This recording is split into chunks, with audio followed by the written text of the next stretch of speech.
Okay, so we're going to make paneer or ricotta or queso fresco. So what we have here, they're all the same. It's just on how you handle the cheese. So what you have here is in the Instapot, we have it set to 170 degrees. It just heated up to 170 degrees.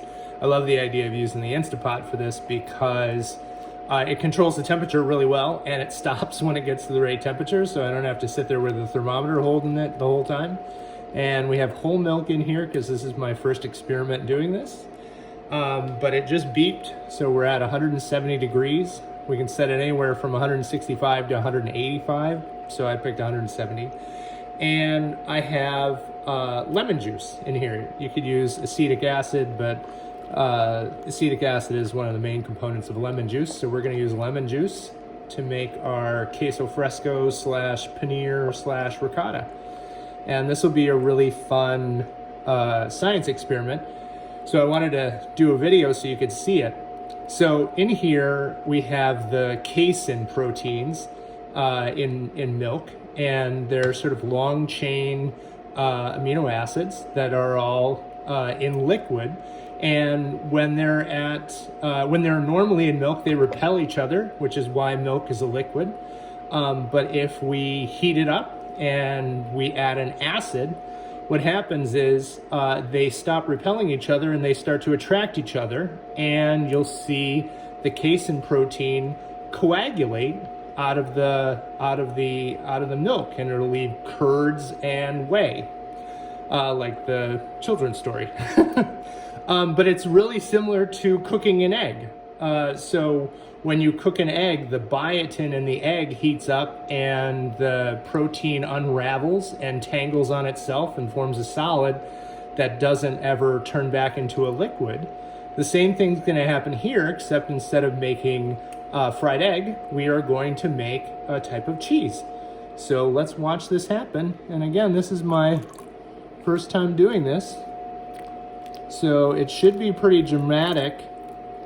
When it happens, we should just see it all of a sudden coalesce and turn into curds. And sure enough, there it goes. You can see it going. It's good because I'm out of lemon juice. And sure enough, see, now we get the casein protein is solidifying out of the liquid,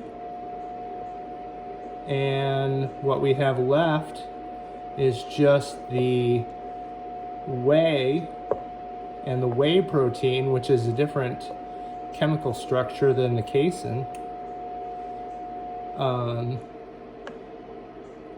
And we'll just keep stirring this, and then our next step after this is to press it and get the cheese to turn into a ball, and then we'll have the cheese, which is going to be made up of the denatured casein protein, and the whey, which is left over, which some people throw away, but I'm actually going to use in my breakfast smoothie in the morning.